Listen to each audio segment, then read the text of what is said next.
Alright, so straight out of the gate, if we just put current 2 Blue Vortex Boruto against Naruto's 5 Kage Summit, he wins very easily. I mean, there's not a single argument to be made or question to be asked about it.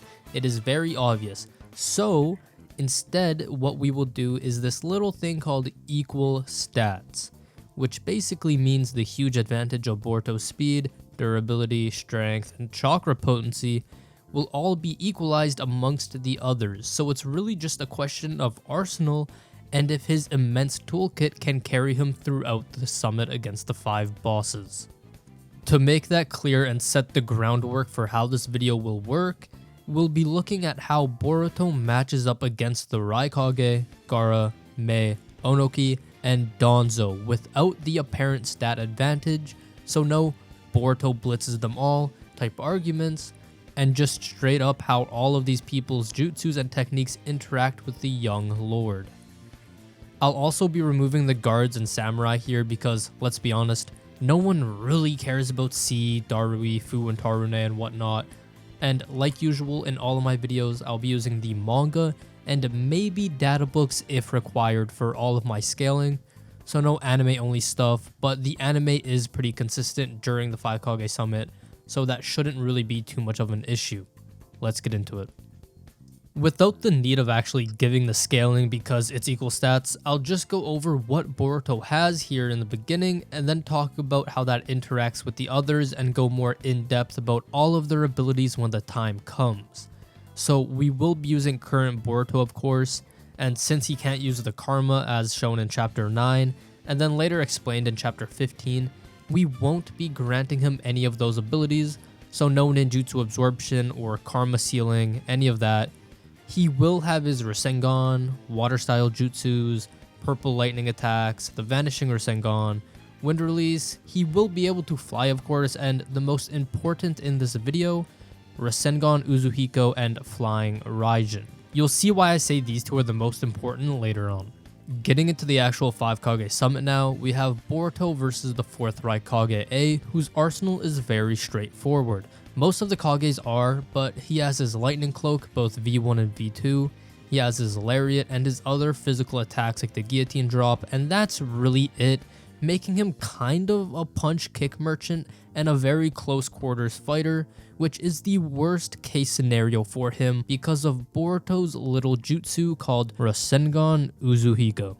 I already said this was one of the most important jutsus for Boruto because of this reason. He literally cannot be touched by physical attacks when using it. Well, he can technically be touched, but as soon as the Raikage makes contact with Boruto, he's able to wrap the Uzuhiko around the Raikage, and then the match is already over as the Raikage just won't be able to hit him. This is the exact same scenario as it was when the jutsu had its debut against Code, where he went in to physically attack Boruto, and as soon as the attack was blocked or any contact was made, the Uzuhiko wrapped itself around Code and he was off balance and couldn't do anything. And since it is equal stats, it's not like the Raikage is blitzing around Boruto and hitting him without any reaction or counter attacks.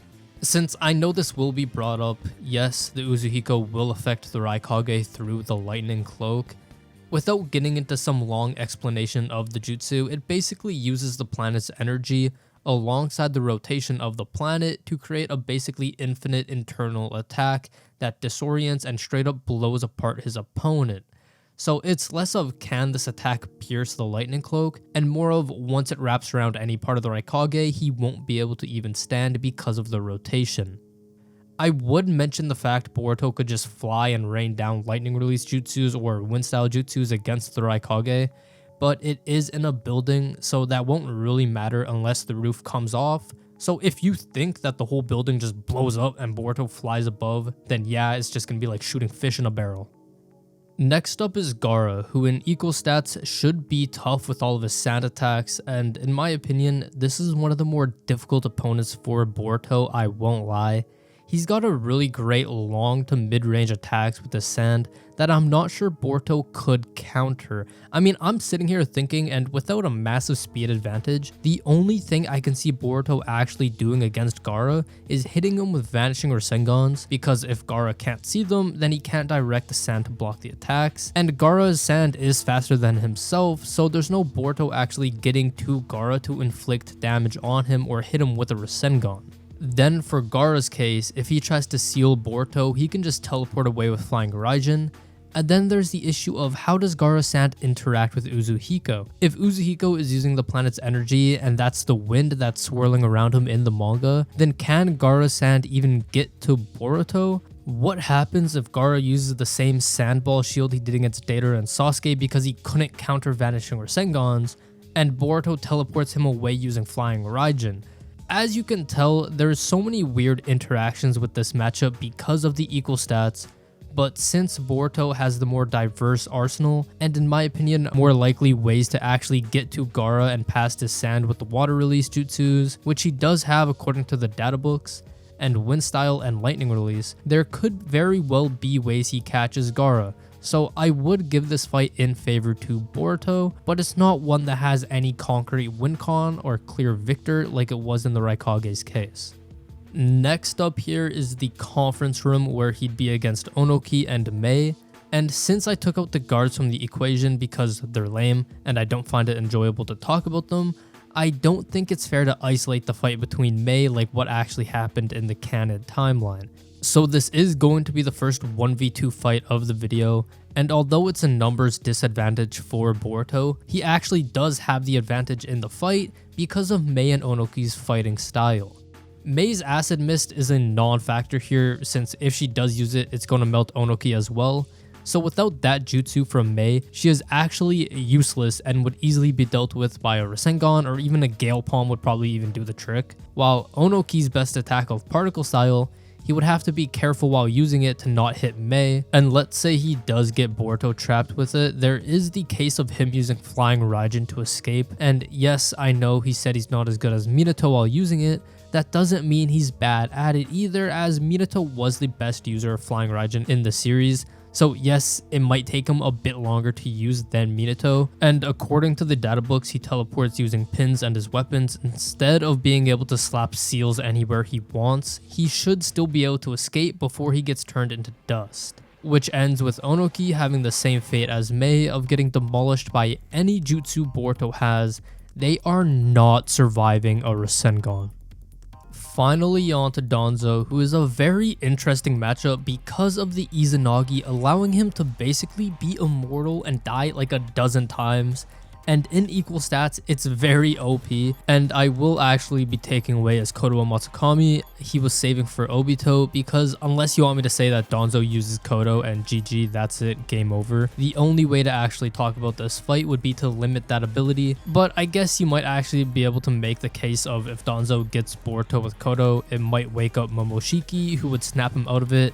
But whatever, I'm not going to get into all of that. So back to the fight, Danzo versus Boruto. When it comes to equal stats, this is by far the most difficult fight to judge, because on one side, you get someone who has 11 Sharingan ready to use Izanagi, a crazy tetragram seal that completely immobilizes whoever it's placed on, a bunch of crazy strong wind release jutsu, and an elephant summon that was almost able to suck Sasuke's Susanoo inward despite his best efforts to stay still. Then we move over to Boruto, who has his own wide array of techniques that I've already went over in the start of this video, and when you look at this matchup, it's genuinely the first one here that Boruto really struggles in.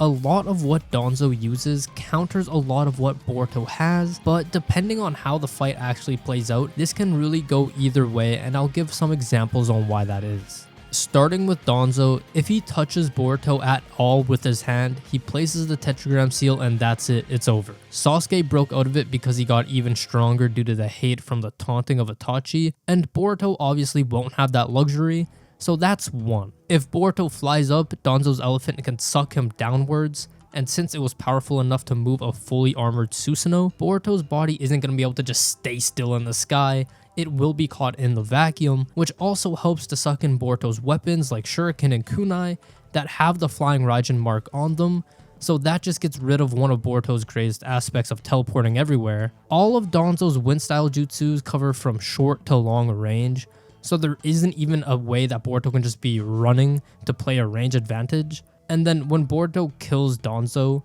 he can easily reappear with Izanagi, and he can catch Boruto by surprise like he did with Sasuke. Moving on to Boruto, if the elephant starts to suck him in, he can counter it with a vanishing Rasengan or maybe some lightning release type jutsus the same way Sasuke did, but I should note that the fireball Sasuke used could have grown bigger due to the properties mixing and creating a stronger jutsu.